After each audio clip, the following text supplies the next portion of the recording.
This is going to be a basic rundown on how to get the main bodywork off of the KLR 650.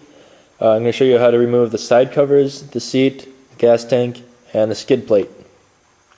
First thing you got to do is, I like to do things sort of one thing at a time. So all the screws first and then all the bolts.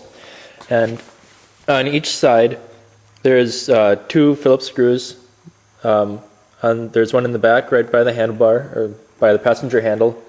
And there's one sort of in the middle of the bike on the front of the side panel. Both of those are Phillips. And then same thing on the other side. One right by the handle and one in the middle of the bike on the front of the side panel. Once you get the screws loosened on the side panel, there's also a little grommet that the side panel sits in. It's right there. You just got to pull out on the side panel and it pops out. And then you can just pull the side panel off and put it somewhere. Don't lose the screws. If you need to do anything with the air filter, you don't need to take anything off other than the right side cover. The air filter is just below the seat on the right side. Side panel on the other side is the same thing with the rubber grommet and the little plug. Just pull that out and it comes right out. Next thing to do is remove the two bolts holding the seat down. There's one on the left side and one on the right side. They are both 10 millimeters.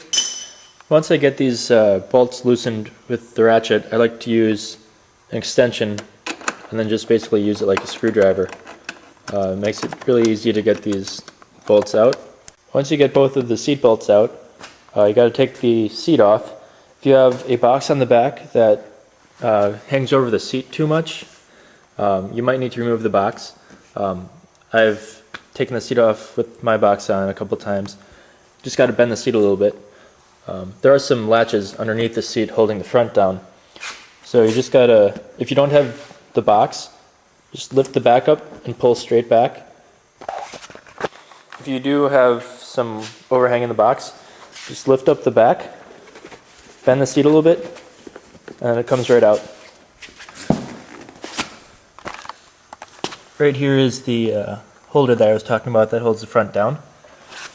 That sits right in there. To get the tank off, it helps a lot if it's not cluttered up with tank bags like I have on here. So just go ahead, take the tank bag off. This kind has 4 clips. Stretches a little bit, so it's pretty easy to take off. The next thing to do after you get the seat off is to take the tank off.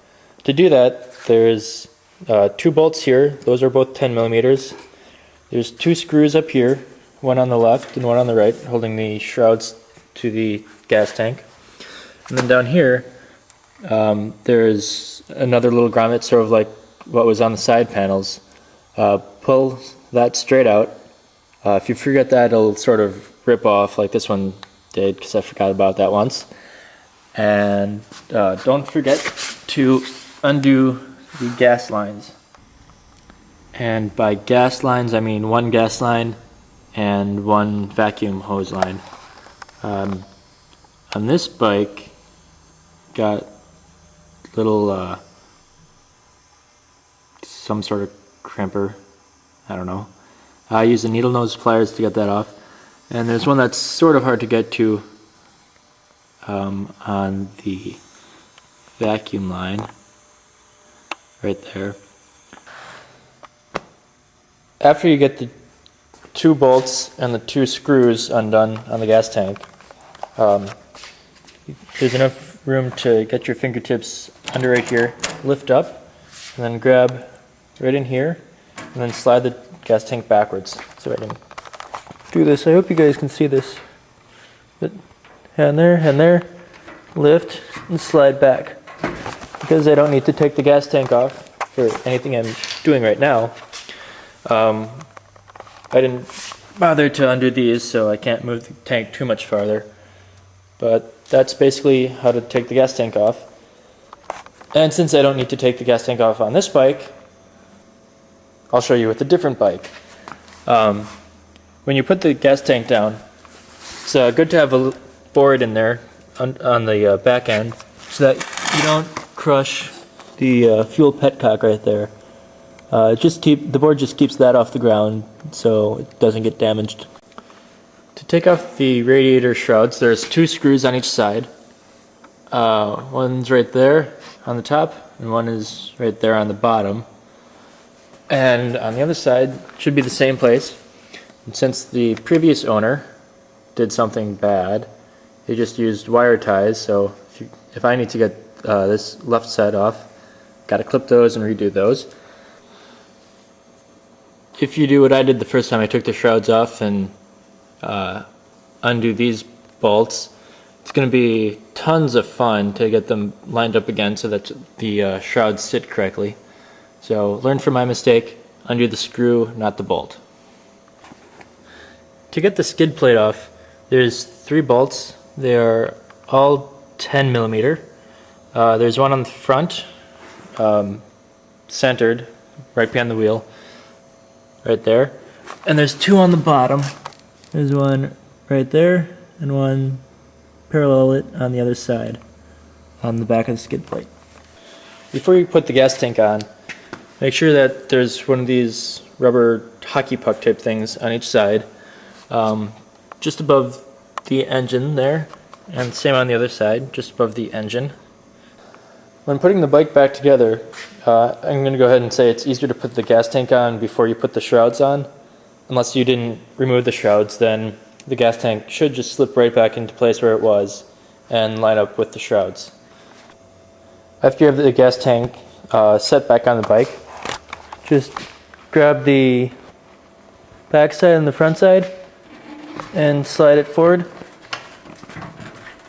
and down a little bit. It might take a little bit of wiggling to get it in the right spot. If you look on the back of the gas tank, it'll be really easy to see if it's in the right spot because there's a hole right here on the gas tank and there's a hole underneath. You can see the hole underneath on this bike pretty well. The gas tank would slope down right here, and then that little part with the 2 bolts sits right here. The holes line up perfectly. For most bolts and screws on this bike, you want to use a good quality thread locker. Put that on the end of the screws before you put them in.